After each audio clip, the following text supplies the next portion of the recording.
The velvet curtain smelled like dust and old candle smoke, and I told myself that if I held very still, I would simply disappear into it. That is not how curtains work. I know that now. I knew it then too, but panic makes fools of botanical illustrators who wander into places they were never invited. I had gone up to the gallery above the ballroom to sketch the chandelier. That is the truth, and it is a laughably small truth to have nearly gotten me killed. The royal masquerade was in full roar below, silk and laughter and too much wine, and I wanted 5 quiet minutes to draw the way the crystal caught the light before I went back to being nobody in particular, the assistant herbalist who had been loaned a borrowed gown for one night, because Maeve insisted I deserved to see the palace lit up before my year of service ended. I saw Crown Prince Edric first. He was smiling, which should have warned me. He was always smiling.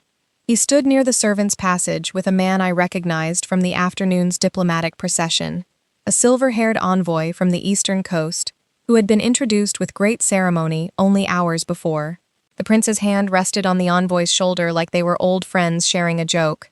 Then his hand moved to the man's back, casual as anything, and the envoy folded to the floor without a sound. I did not understand what I was looking at for 1 full second. Then I did, and my body went cold from the inside out. Edric crouched beside the body with the unhurried grace of a man checking whether his boots needed polishing. He said something quiet to the 2 men who had appeared from the shadows of the passage, and one of them nodded and produced a length of black cloth I recognized. I had seen that exact weave before, on a courier's cloak that belonged to Ravencourt House. My stomach dropped. He was staging it. He was going to leave that scrap where someone would find it and draw the obvious, terrible conclusion. I must have shifted my weight. The old floorboard beneath the curtain gave a small, apologetic creak, and Edric's head turned toward the gallery like a hound catching a scent. "Someone is here," he said, not loudly, but the words carried in that particular way. Words do when a room is built to make a prince's voice travel. Guards came up the narrow stairs before I had even finished deciding whether to run. There was nowhere to run to. I was hauled out from behind the curtain by my arm, my sketchbook falling and skidding across the floor, and half carried, half dragged down into the ballroom itself. The music stopped. 400 masked faces turned toward me at once, and I have never in my life felt so much like a rabbit dropped into a pit of very well-dressed wolves. "Forgive the interruption," Edric said, straightening his cuffs as though nothing at all had happened moments before in the dark of that passage. "It seems we have a spy in our midst." This young woman was found observing a private conversation from the gallery above. His eyes found mine, and there was nothing charming in them now, only a cold, patient calculation. "Tell me, who sent you? Was it your mistress, the Duchess of Ravencourt?" The crowd made a sound, a low collective murmur that had my name and treason and Ravencourt tangled together in it, before I had said a single word. I understood, with the swift clarity terror sometimes grants, exactly what he was doing. He needed a story that explained a dead diplomat and a scrap of black cloth, and I had just become the missing piece that made his story work. Spies accused of treason at a royal masquerade did not survive to stand trial. They were dealt with quietly, the way inconvenient truths always were in this palace. I had perhaps 3 seconds to invent a version of myself that Edric could not simply have removed. Across the ballroom, near the long windows, stood the one woman nobody in this room would dare to touch without absolute certainty. She wore black and silver, a gown cut like armor, and she was watching the unfolding scene with an expression so still it gave away nothing at all. I had never spoken to Duchess Isolde Ravencourt in my life. I knew her only the way everyone in the capital knew her, through the stories that clung to her like smoke. She had ruined the Marrow family and was said to have poisoned her own fiancé for his money. She commanded shadow magic that could smother a room full of soldiers before they drew their swords. She kept no friends because she needed none, and no lovers because, the rumor went, she had none left alive who would speak well of her. I looked at that unreadable, dangerous woman, and some reckless animal part of my brain decided she was my only way out of this ballroom breathing. I crossed the floor before I had finished deciding to. I remember the parting crowd, the shocked intake of breath, the way my own heartbeat seemed to be the loudest sound in the hall. I reached her, took 2 fistfuls of the black silk at the front of her bodice, and said, in a voice that came out far steadier than I felt. I am not his spy. I've spent the last 4 months in this woman's bed, and if he wants to accuse me of treason, he can start by explaining why he's slandering my lover's household in front of the entire court. The silence that followed was the kind you could have cut into pieces and sold. I fully expected Isolde Ravencourt to let go of every ounce of the fearsome reputation she'd built, and simply deny it, and possibly finish what the guards hadn't gotten around to yet. Instead, I felt her hand settle at my waist, warm and startlingly certain, and she drew me the last half step against her side, as though I belonged there. "She belongs to my household," Isolde said, and her voice was low and even, and carried through that ballroom with far more authority than the prince's had. "Anyone who accuses her of treason is accusing me." And then, because apparently 4 months of an entirely invented relationship required visible proof, she tipped my chin up with 2 fingers and kissed me in front of 400 masked witnesses and one very furious prince. I had braced for a performance, something cold and clinical meant only to sell a lie. What I got instead undid something in my chest I did not have time to examine, because it did not feel calculated at all. Her mouth was soft where I had expected hardness, and for one absurd heartbeat I forgot I was standing in the middle of a ballroom pretending my life did not depend on the next several minutes. She pulled back first. Her expression had not changed, but something in her eyes had. Some private calculation I could not read. "Take your hands off my lover," she said to the guards, and they did. Edric's jaw tightened, just slightly, just enough that I saw it, because I was staring at him in pure animal terror. He recovered his charm in half a second, inclined his head as if this were all a delightful misunderstanding, and announced that of course the Duchess's household was beyond reproach, and the music resumed, and the whole glittering room pretended the last 5 minutes had not happened. I had survived, I understood, standing there with Isolde Ravencourt's hand still resting possessively at my waist, that I had very possibly only traded one execution for a slower, more elaborate one. Before we return to the story, a quick note for my lovely viewers. While this YouTube series keeps things safe, my Patreon is where the real fun happens. That's where you'll find completely uncensored GL stories, much hotter exclusive videos, and bolder adventures that are just too spicy for YouTube. If you want the full, no-limits experience, and to support more of this kind of storytelling, the Patreon link is in the description below. Guards escorted us out through a side corridor rather than the main doors, which I understood later was Isolde's doing, a small mercy that spared me the full weight of 400 curious stares. She said nothing until we reached a carriage waiting in the palace's private drive, and she said nothing during the short ride either, which gave me entirely too much time to consider how thoroughly I had just ruined my life. The residence she took me to was not the fortress of my imagination, all black stone and screaming gargoyles. It was elegant, restrained, lit by warm lamps rather than torches, and entirely too quiet for a house that supposedly belonged to a murderess. A woman with sharp eyes and a soldier's posture met us at the door, introduced simply as Captain Sarah Voss, and she looked at me the way you might look at a stray dog that had wandered into a jeweler's shop. "Explain," Isolde said once we were alone in a study lined with books I doubted she had time to read. It was not a request, so I did.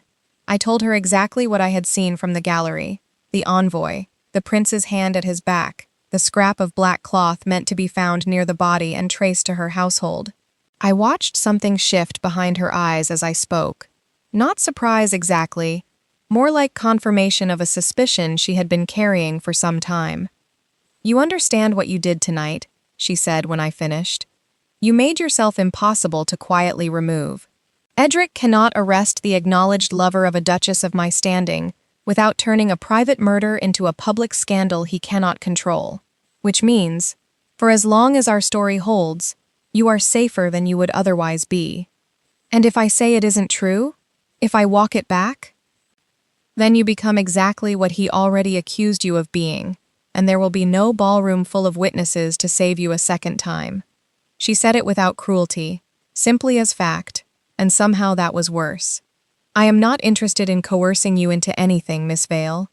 I looked into your circumstances the moment you crossed that ballroom floor, You are the assistant royal herbalist, botanical illustrator. You witnessed a murder the prince will want silenced. I am offering you the safest available option, not the only one. I did not trust her, not remotely, but I trusted the alternative even less. Then I have conditions. Something that might have been the beginning of amusement crossed her face, gone before I could be certain of it. Go on? I laid them out before I lost my nerve.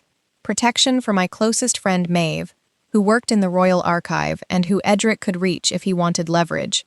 Protection extended to my mother and younger brother in the countryside, quietly, without drawing attention to them. No magic used on me, not to compel obedience, not for any reason, ever. My own room, with a lock I controlled, and no physical affection between us except when we were being watched, unless I chose otherwise. Agreed, she said, before I had even finished believing I had the right to ask.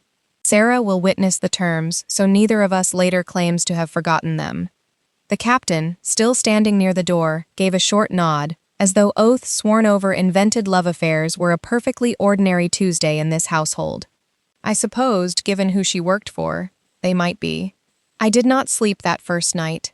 My borrowed room connected to Isolde's private chambers through a shared sitting room, close enough that I heard her moving long after the rest of the house had gone still. Curiosity, or possibly the simple inability to lie in an unfamiliar bed doing nothing, got me up and into the sitting room, where I found the connecting door to a small balcony standing open, and Isolde crouched over something on the stone floor, sleeves pushed back, her formal gown traded for a plain dark robe. It was a raven, one wing bent wrong, its small chest heaving with the particular panic of an injured wild thing. Isolde's hands moved with a gentleness I would not have believed possible from the woman who had just calmly claimed a stranger as her lover to spite a prince. "It's an informant," she said without looking up, catching me watching from the doorway. Poor judgment, flew into a window. That's not what informants do. Then perhaps it is simply a raven with a broken wing. A ghost of dry humor, gone as quickly as it appeared. I crossed to kneel beside her before I had decided to, because I recognized the plant she was reaching for in the dim light and knew she had the dosage wrong. "Not that much," I said, catching her wrist. "You'll put it to sleep for a week. Half that, mixed with willow bark if you have it, and a splint before either." Our hands brushed as I took the crushed leaves from her palm, and I felt her go very still beside me, the way a person goes still when they are deciding whether to trust an instinct. "You know herbcraft?" "I identify what almost killed people for a living. Sometimes I get to save one instead." I finished the poultice and helped her bind the wing, and the raven, exhausted, finally stopped fighting us and let itself be tended. "Why do you keep it, if not for information?" She considered the question longer than it deserved. "Everything in this house has learned it is safer with me than without me. I find that easier to maintain than to explain." She glanced sideways at me, something searching in it. "Why illustration? A woman with your eye for detail could have found steadier work." I gave her the smaller truth, not the whole one. My father grew things. After he died, drawing them felt like keeping some part of him alive. I did not tell her about the debts, or the year of royal service I'd taken specifically because it paid better than anything in our village, or the shop by the sea I dreamed about on nights I couldn't sleep. Neither of us, that first night, was ready to be fully known by the other. By the second day, the court had already begun testing us, and I discovered that pretending to be in love with someone is exhausting, detailed work. Isolde sat across from me in the study, with the patience of a woman drilling a new recruit, and made me memorize the architecture of a fictional romance. Where we supposedly met, how long the affair had lasted, what I called her when we were alone. "Nothing," I said. "I'd call you nothing. We just met a few months ago. We're not going to have some ridiculous pet name yet. Court gossips will ask. Then we tell them we're private people, which, conveniently, is true." I tapped the table between us. "Also, nobody is going to believe we met at a garden party. You've never been to a garden party in your life, I'd wager, and I'll get the details wrong the second someone corners me. Let's use something real, twist it. Our first real conversation could be tonight, the poultice, the raven. We just move the date back a few months and call it romantic instead of an accident." She studied me for a long moment. You want to build a lie out of the truth. I want to build a lie I can actually remember when someone's staring me down over dinner. That became our method, and it worked better than either of us expected. A pressed flower from my satchel, one I used to identify a rare toxin, became, in the retelling, a gift. Our first real disagreement, over the raven's dosage, became a story about how she'd charmed me by being wrong about something and letting me correct her, which made her actually laugh, a short, surprised sound she looked faintly betrayed by afterward. I started calling her, half as a joke during rehearsal, my terrifying menace, and she called me, dry as anything, insufferable. And by the end of the week, those had somehow, without either of us agreeing to it, become the things we actually called each other. We practiced touch the way you'd practice a dance. Neither partner especially wanted to learn, standing close enough that our shoulders brushed, her hand at the small of my back as we walked a corridor, stiff at first, then less so. I tried to teach her to look at me the way a woman looks at someone she adores, instead of someone she's deciding whether to have executed, and she informed me, with total seriousness, that this was in fact her adoring expression, which made me laugh so hard I had to sit down. You're smiling right now, I told her. That's new. I am aware, she said, and did not stop. Maeve visited twice that first week, smuggled in past Sarah's watchful eye with an ease that told me the captain had decided, for reasons of her own, to allow it. My friend sat cross-legged on my borrowed bed and demanded every detail, and when I finished, she did not look nearly as horrified as I expected. You grabbed the Black Duchess by the front of her gown and announced you'd been sleeping with her for 4 months, she said, delighted. In front of the entire court. Tamsin Vale, I have known you since we were both terrified new arrivals at the palace gates, and I did not know you had that in you. Neither did I. Is she awful? Everyone says she's awful. I considered the raven, the poultice, the dry humor I hadn't expected. She's complicated, I admitted, which was truer than anything I could have said with more certainty. Maeve, ever practical beneath the chatter, promised to quietly comb the archive for anything touching the diplomat's death, and true to her word, it was her careful, unglamorous digging, weeks later, that unearthed the falsified shipping ledgers that eventually helped bring Edric down. She never once asked for credit for it, though she certainly deserved a great deal of it. Sarah, for her part, remained coolly suspicious of me for longer than Isolde did. She watched me the way a soldier watches a variable she hasn't finished calculating, and it was not until the apothecary shop, watching me throw blinding powder into an attacker's face without hesitation, that something in her assessment visibly shifted. By the time we reached Ravencourt Manor, she had taken to briefing me on estate matters the same way she briefed Isolde, a small, unspoken acknowledgement that I had stopped being a temporary complication and become, in her estimation, someone worth keeping informed. She's different around you, Sarah told me once, gruffly, apropos of nothing, and would not elaborate further no matter how I pressed her. The royal dinner came a week later, a small, viciously intimate gathering, meant to look like courtesy and function like an interrogation. Edric sat at the head of his own table and asked us questions designed to trip us, casual as knives slipped between ribs. When did you first realize you loved her? What does she take in her tea? Does she still hate sweet wine? I answered before I could think too hard about it, because by then I actually knew. Black tea, unsweetened, taken too hot for anyone's comfort but hers. She hated sweet wine and drank the driest red on the table without being asked. She rubbed her thumb against the side of her opposite finger when she was furious and trying not to show it, which she was doing right now, at Edric, though her face gave away nothing at all. She hated being touched from behind without warning, something I'd learned the hard way when I startled her reaching past her for the salt and watched her hand close around a hidden blade before she stopped herself. Edric, apparently unsatisfied that I'd survived his questions intact, seated a striking young noblewoman directly beside me and encouraged, with transparent delight, an entire evening of flirtation aimed my direction. I played along out of sheer stubbornness. Isolde did not say a single word about it, which was somehow more unsettling than if she had. She simply grew very still, her wine untouched, her attention a physical weight against the side of my face, until the noblewoman finally excused herself early, flustered by nothing I could identify. That was subtle, I told Isolde in the carriage afterward. I don't know what you mean. You didn't blink for 20 minutes. I was protecting the performance. Her voice had an edge I hadn't heard before, controlled but taut. Sure, I said, and did not believe her. And something in the set of her jaw told me she knew that I didn't.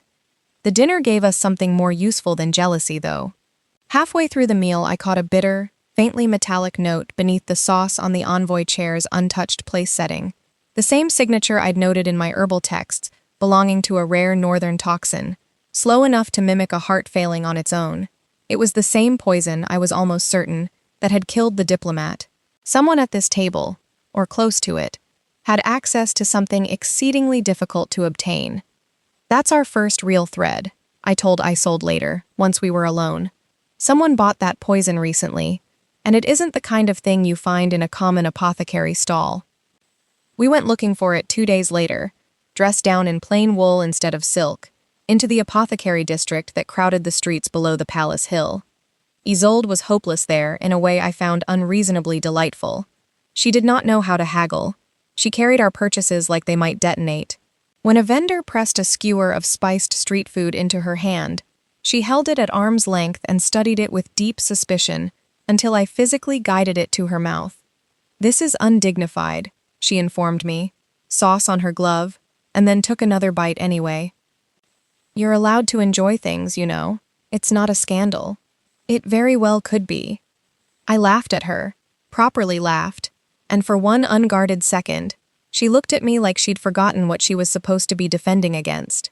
Then she laughed too, low and real, and I understood I was looking at a version of her almost nobody alive had ever seen.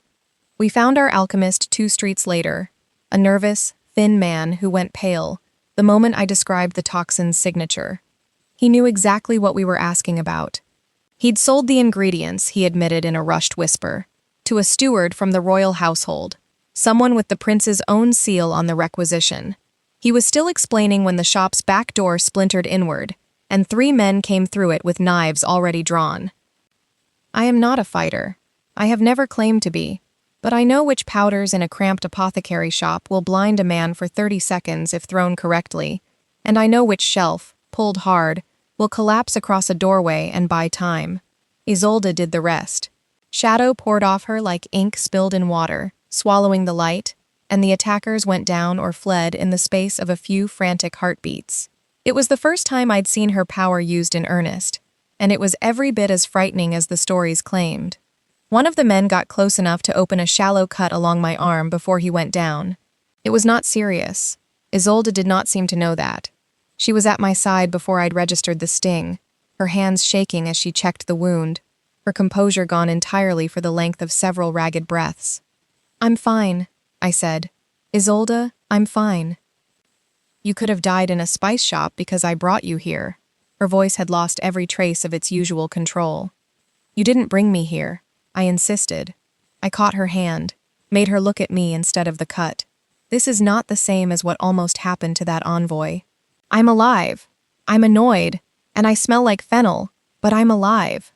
She did not answer, but her hands did not stop shaking for a long while after, and I understood, without either of us saying it aloud, that her fear had stopped being strategic, somewhere between the ballroom and this ruined little shop. The city residence was compromised the moment 3 of Edric's men knew its address, so Isolde decided we would remove ourselves to Ravencourt Manor, a full day's ride north, before he could arrange a more thorough visit. We left within the hour, and I spent the first stretch of the carriage journey watching the capital's rooftops give way to open country, and the second stretch arguing with her about the man who'd nearly gotten away. You would have killed him, I said, after it was already over. I saw your face. He would have gone back and told them exactly where to find us next time. That's not the same as an immediate threat, and you know it. I was not backing down, though something in her expression suggested most people did, eventually. You don't get to decide that fear justifies anything you want to do afterward. That's not protection. That's just cruelty with better reasons. You have never had to bury people you loved because you showed mercy at the wrong moment, she said, quiet and hard. Maybe not. But I've watched people in power decide ordinary lives don't matter as much as their own comfort. Over and over. My whole life. I'm not interested in loving someone who does the same thing just because she calls it strategy. The word loving slipped out before I noticed it, and neither of us mentioned it, though the silence that followed had a different quality than the ones before it. We did not resolve it. I don't think either of us was entirely wrong, and I think we both knew that, which is its own kind of uncomfortable truce. The rain caught us an hour before the manor, turning the road to a ruin no carriage could safely cross in the dark. We found a small roadside inn instead, and the innkeeper had exactly 2 rooms available, one with a door that no longer locked. Isolde would not risk it, not with Edric's people possibly still tracking us, so we took the single sound room together, and she informed me, with the flat certainty of someone who had already decided, that she would take the chair by the window and keep watch. I woke sometime past midnight to thunder rattling the shutters, and the sound of Isolde's breathing gone ragged and uneven in the dark. She was still in the chair, rigid, her hands pressed flat against her knees, her eyes open and fixed on nothing. I had never seen her afraid of anything. Not the guards, not the assassins, not even her own magic tearing through that apothecary shop. And here she was undone by weather. I did not ask what it meant. I crossed the room and knelt in front of her instead, took her hands, made her breathe with me the way I would with a frightened animal, in slow, counted beats until her shoulders finally loosened. She let me. That alone told me more than any explanation could have. Storms were bad, the year Cassian died, she said eventually. So quietly I almost missed it beneath the rain. I don't need to talk about it further. You don't, I agreed, and stayed anyway, my hand still curled around hers, until her breathing evened and the thunder rolled further off. At some point she lifted her free hand and touched my face, just barely, tracing my jaw like she was memorizing something she expected to lose. I leaned into it without meaning to. We were close enough that I could feel her breath, and for one long, suspended moment I thought she might close the distance entirely. She pulled back first. "There's no one watching," she said, low, almost an apology. "I know," I said, and I meant it as an answer to a question she hadn't asked aloud.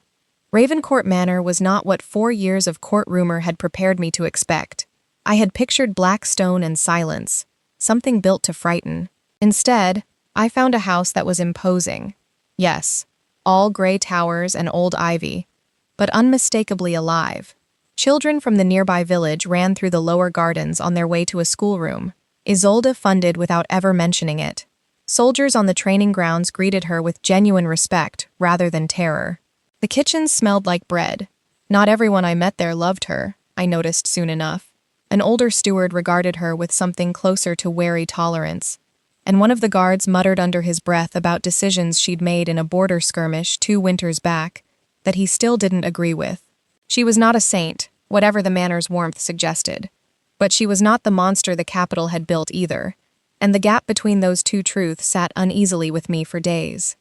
She gave me the run of the estate, and then, within a day, doubled the guards posted near every door I used. I found out by accident, tripping over a soldier stationed outside my own bedroom who had very clearly not been there the previous evening. "This isn't protection," I told her, finding her in the study. "This is a cage with nicer furniture.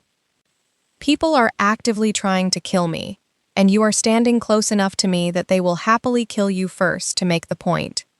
Then ask me what I'm willing to risk before you decide for me. You keep doing that. You decide, and then you inform me, and you call it care." My voice was rising, and I let it. "I agreed to your protection. I did not agree to be managed." She did not answer immediately, which for her was its own kind of concession. The following morning, the extra guards were gone from my door, replaced with nothing more than her own quiet insistence that I tell someone where I was going before I wandered the grounds. It was a small thing.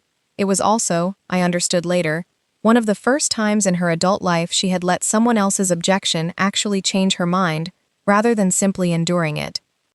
I found the greenhouse on my own, 3 days into our stay, tucked behind an overgrown hedge at the edge of the eastern garden, its glass panes fogged with years of neglect.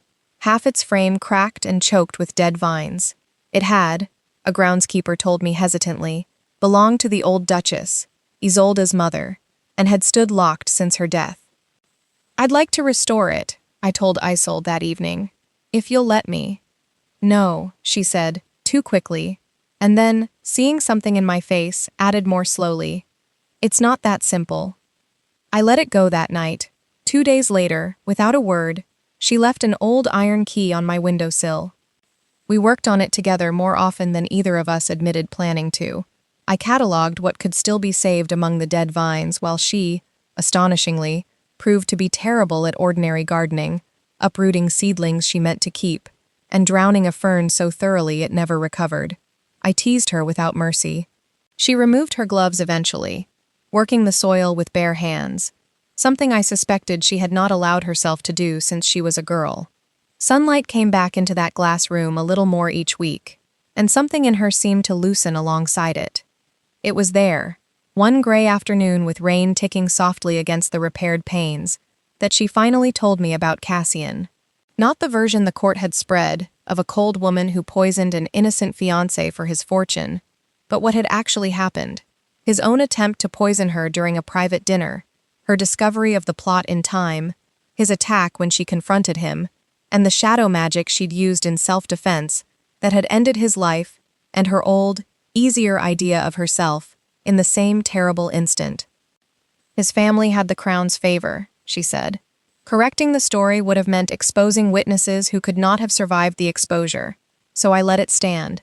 It was easier to be feared than to fight a version of events the entire court had already decided to believe.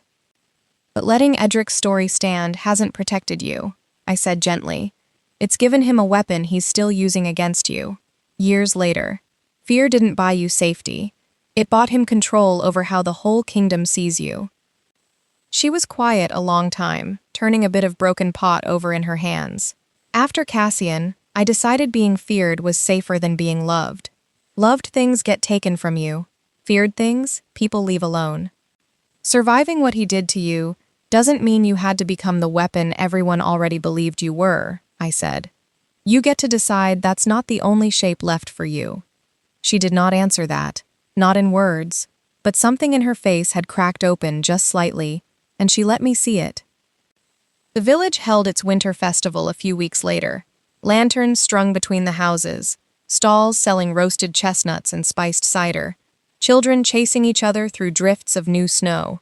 Isolde avoided it most years, I learned, because her presence tended to quiet a room faster than any music could fill it. I badgered her into coming anyway, dressed plainly, her hair loose instead of arranged with the severe precision she wore at court. For a little while, almost nobody recognized her. We wandered between stalls like two women with nowhere urgent to be. I danced badly to a fiddle tune and dragged her into it despite her protests, and somewhere in the middle of that clumsy, laughing dance, with lantern light catching gold in her hair and her hands settled warm at my waist, I forgot entirely that any of this had started as a lie. My arms found their way around her neck. Her forehead nearly touched mine. I felt her breath catch, felt the whole night narrow down to the small distance left between our mouths, and I think we would have closed it, right there among the lanterns and the snow, if a rider hadn't come pounding into the square with a message that made Isolde's whole body go rigid before she'd even finished reading it. Maeve had found something in the royal archive, shipping ledgers falsified under a merchant's name, that traced the poison's purchase directly to funds drawn from the prince's own household accounts. Princess Aurelia, who had quietly suspected her brother of worse than ambition for longer than she dared say aloud, sent word alongside it that Edric intended to accelerate his case against Isolde before the evidence could be properly assembled. A tribunal had already been called. "I'm coming with you," I said, the moment Isolde finished reading it aloud in the manor's study. "No. You don't get to decide that for me either. I will not watch you die in that capital because of me." Her voice cracked slightly on the last word, the first time I had heard it do that. "I have started waking in the night to make sure you're still inside this house. Do you understand how alarming that is? From someone like me? I cannot think clearly when you are in danger, and Edric knows exactly how to put you in danger to unmake me." It should have moved me more simply than it did. Instead, I felt the old, familiar wariness rise alongside the ache in my chest. Wanting me close isn't the same as trusting me to make my own choices, Isolde. I need you to understand the difference, because right now you're doing exactly what you did with the guards outside my door. You're deciding what's safe for me and calling it love. She flinched, actually flinched, and for a long moment neither of us spoke. What do you want? She finally said, low, and it did not sound like the question of a woman accustomed to asking, rather than commanding. I want you to stop treating every touch, every closeness between us, like it's still part of a performance for someone else's benefit, I said. I want to know if any of it has been real, on your side, without the audience deciding it for you.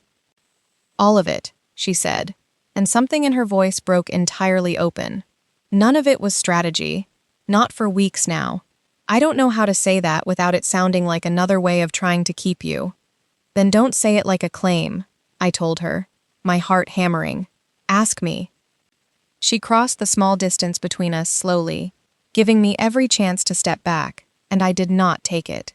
May I kiss you? She said, and it was the strangest, most honest thing I had ever heard her say. This dangerous woman, who commanded shadow and armies, asking permission like it cost her something to do it. Yes, I said, and she did. It began slow, careful, both of us unwinding weeks of restraint, one breath at a time, and then it did not stay slow. My hands found her face, her jaw, the loose fall of her hair. Her arms tightened around my waist until there was no space left between us at all, and when we finally broke apart, both of us breathing hard, foreheads pressed together, I felt something settle in my chest that had been unsteady since the night of the masquerade. That doesn't make me yours, I said, when I could speak again, needing her to hear it clearly. A kiss isn't ownership. I know, she said, and the admission cost her. I could tell, but she meant it. I am trying to learn the difference. We returned to the capital together 2 days later, and everything about our arrangement had grown more complicated for being partly true. I found myself unable to tell, in public, where the performance ended and something real began, and I suspected Isolde couldn't either. Her hand at my back during a hostile reception at court no longer felt rehearsed. A staged kiss meant only for watching nobles lingered a beat too long after they'd looked away. I caught her, more than once, scanning a crowded room until she found me in it, an old habit she seemed unaware she'd developed. Edric noticed too, and he was far too clever not to use it. He summoned me under the pretense of a private audience and told me, with that same easy, reasonable smile, that my younger brother had been detained near the northern crossroads on a fabricated smuggling charge, and would remain in custody until certain evidence against Isolde disappeared from Princess Aurelia's possession. I did not tell Isolde immediately what he'd threatened, not because I didn't trust her, but because I already knew what she would offer, and I was right. When I finally told her, she said, without hesitation, that she would surrender the tribunal evidence herself if it kept my family safe. No, I said, you are not burning down every chance this kingdom has at justice to protect one family, my family included. We find another way. We built the plan together, late into the night, with Maeve and Princess Aurelia drawn quietly into it. I would make a public show of turning against Isolde, confessing before witnesses that she had coerced me into the lie from the beginning, that I had never been anything but a frightened woman forced into her bed for cover. It would give Edric exactly what he wanted to hear, and buy me access, under his own protective custody, to documents in the royal archive that Maeve could not reach alone. Staging it was the hardest thing I have ever done. I stood before half the court and said cruel, careful things about a woman who had spent weeks learning to ask permission before she touched me, and I watched her face give away nothing at all, the same stillness she'd worn the night of the masquerade, though I knew now exactly what it cost her to hold that mask in place. Edric believed it entirely. He took me into his own custody that same evening, smiling the whole time like a man who had already won. The plan very nearly worked. Maeve and I made it as far as the private council chamber before a steward loyal to Edric recognized the ledger I was copying and raised the alarm. I was dragged instead to an old tower cell beneath the eastern wing, damp stone and a single barred window, and left there while Edric came to gloat at his leisure. She will never see you as anything but something she owns, he told me through the bars, almost gently, the way a man delivers news he expects will devastate you. You know that, don't you? Everything she's ever claimed, she's kept. You're simply the newest thing in a long line of possessions. For one small, ugly moment, alone in the dark, with my own worst fear given a voice, I wondered if he was right. She came for me before dawn, and the whole palace learned that night exactly why the kingdom had spent years being afraid of her. Shadow filled the corridors like water rising, guards retreating rather than facing it, doors giving way ahead of her without her seeming to touch them. I heard her coming long before I saw her, felt the air itself change, and understood in that moment precisely how much restraint she must have exercised every single day of her life to be anything less than what she was becoming right then. She did not slaughter her way to me, though I think every instinct in her wanted to. Captain Sarah and Princess Aurelia moved ahead of her through the chaos, redirecting guards, buying time, keeping the night from turning into a massacre Isolde would never have forgiven herself for. When she reached my cell, she was bleeding from a ward she'd broken through with her bare hands, and for one suspended second, Edric's men nearly cornered her between pursuing him and reaching me. She chose me without a flicker of hesitation, and I understood, watching her do it, that whatever else was true about her, that choice was never going to be in question again. I did not simply let myself be rescued. I gave the tribunal, once we reached it, the identification of the poison itself, the exact plant it was drawn from, the reason it mimicked natural heart failure so convincingly that no physician had questioned the diplomat's death. I laid the falsified ledgers beside Maeve's careful research and Aurelia's testimony about her brother's private conversations, and between the accumulated weight of all of it, the prince's own steward finally broke and confirmed what everyone in that chamber had already begun to believe. Edric was stripped of his claim to the succession before the sun fully rose, his household seized, his allies scattering to distance themselves before the scandal could touch them too. It was over. I stood in the tribunal chamber afterward, exhausted, my wrists still marked from the tower cell, and understood with sudden, dizzying clarity that I was, for the first time since the masquerade, genuinely free. Free came with its own kind of vertigo. I had spent so many weeks being someone's lover for survival that being simply myself again, answerable to no performance, felt almost unfamiliar. I told Isolde, a few days after the tribunal, that I intended to leave the capital. Before any of this began, I had planned to finish my year of royal service and open a small botanical shop on the western coast, and that dream had not stopped mattering to me just because I'd fallen in love with a dangerous woman along the way. I wanted to know who I was away from court intrigue, away from being the Black Duchess's lover in every whispered conversation, away even from her protection. She did not take it well. There may still be enemies, she said, too quickly, the old instinct rising before she could stop it. It isn't safe yet for you to travel alone.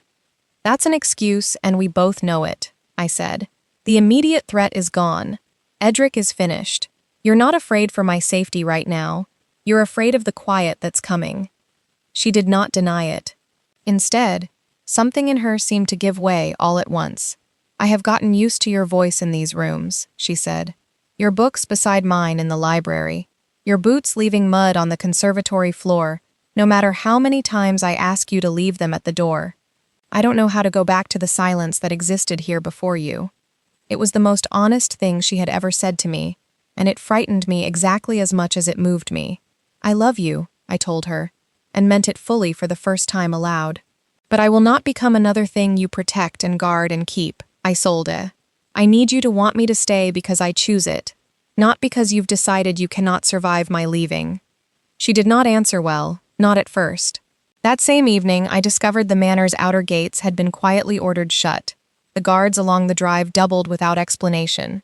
My own carriage arrangements mysteriously delayed by staff too well trained to admit whose instruction they were following. I confronted her in the study, the same room where she had once agreed to every condition I'd set without argument. If the only way you know how to keep me is by locking a gate, I said, my voice shaking with something closer to grief than anger, then none of what happened between us in that greenhouse, or that inn, or the winter festival was real. Tenderness doesn't come with guards posted at the drive. I watched it land. I watched something in her break open, painfully, visibly. The mask she had worn for the entire kingdom for years, finally giving way in front of the one person she had let close enough to see it fall. She left the room without a word. When I came downstairs an hour later, the gates stood open, the extra guards dismissed, my carriage waiting exactly as I had originally arranged it. She found me in the drive as I was loading the last of my things and pressed a folded paper into my hand, my identification papers, the small property deed to the coastal shop I'd been quietly securing for months, everything required to leave freely and completely. "Every instinct in me is telling me to stop you," she said, low, raw, none of her usual control left in her voice at all. "I am not going to build whatever this is out of a locked door. Go. Build the life you were always meant to have." She hesitated, and then, quieter still, "I love you. That does not entitle me to keep you." I left that morning. I will not pretend it did not break something in me to do it, even knowing it was right. The coastal town I chose was smaller than I remembered from childhood visits, salt-worn and sleepy in a way that suited me better than the capital ever had. I rented a narrow shopfront 2 streets back from the harbor, painted the sign myself in careful lettering, and spent my days cataloging local flora I'd never had the chance to study, coastal healers trading me plant lore for illustrations of their own. It should have felt like triumph, this life I had wanted for years finally arriving. Mostly it felt like missing her in every quiet hour the shop wasn't busy enough to distract me. I questioned myself more than once, whether leaving had been courage or simply the oldest habit I owned, the one where I ran before anyone had the chance to leave me first. I did not have a tidy answer. Isolde did not send soldiers after me, and she did not use her magic to check on me from afar, though I suspected, knowing her, that the restraint cost her considerably. She sent, instead, a single letter, 3 weeks after I'd gone. It was not poetic. It was careful, restrained, and painfully sincere in the way only someone unused to writing such things can manage. She apologized for the gates, for the guards, for mistaking control for devotion, because control was the only love she'd ever been taught to offer safely. She told me she would not ask me to abandon the future I had chosen for myself. She told me, plainly, without embellishment, that she loved me, and that she intended to spend whatever time it took learning what loving someone, without trying to own them, actually looked like. I wrote back. Over the following months, letters passed between us with a steadiness that surprised me. I sent pressed coastal flowers I knew she'd never seen before. She wrote back about the conservatory, fully restored now, its northern plants thriving under her admittedly improved care. She began asking questions in her letters instead of simply reporting facts, small things, what I thought about a decision regarding the estate's tenant farmers, whether I would mind if she visited someday, questions that would have sounded unremarkable from anyone else, and felt, from her, like watching a woman rebuild herself one careful sentence at a time. She arrived at the coast without warning, 4 months after I'd left, though I later learned it was anything but sudden for her, that she had debated the visit for weeks before finally committing to it. She came without an escort, without any announcement to the local authorities, and took a room at the Harbor Inn like an ordinary traveler, rather than assuming she would simply stay in mine. The sight of the feared Black Duchess of Ravencourt, attempting, with visible effort, to behave like an unremarkable visitor, was more affecting than I expected, and considerably funnier. We walked the cliffs above the harbor that first evening, awkward in a way that felt strangely tender, 2 people relearning each other after months of only paper between them. She had brought, wrapped carefully in oiled cloth, a cutting from the conservatory's oldest surviving plant, the one that had belonged to her mother. "I thought," she said, turning it over in her hands like she wasn't certain she'd chosen right, "that it might have a place here, if you wanted it." "There's a place," I told her, and heard my own voice catch. "But you'll have to help me keep it alive. I'm better with things that are already thriving than things that need coaxing back. I have some experience coaxing stubborn things back to life," she said, and there was real warmth in it now, not the careful control she'd worn for years like armor. We kissed there on the cliffs with the sea wind pulling at both our coats, and it was nothing like the calculated performance in that ballroom months before. nor even the desperate honesty of the night she'd finally asked permission.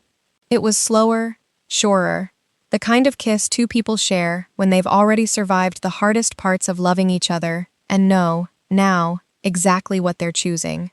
That night, in the small rooms above my shop, we did not hurry anything. There was a great deal of quiet laughter, and clumsy unfastening of buttons neither of us had patience for, and long, unhurried kisses that left us both breathless before either of us said another word. I remember her hands, careful and reverent, learning the shape of my shoulders like she meant to memorize them.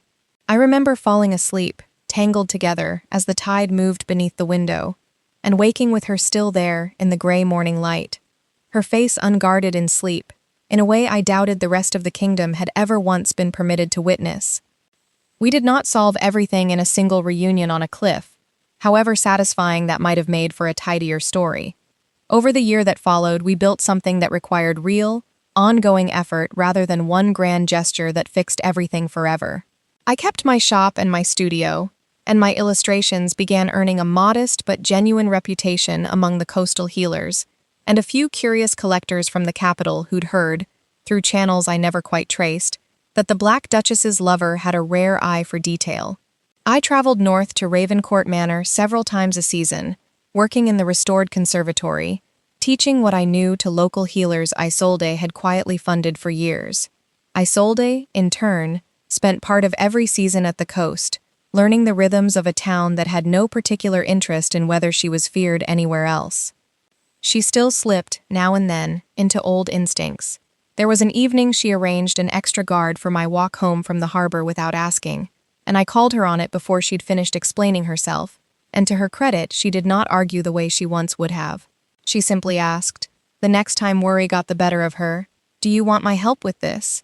Instead of quietly deciding for me.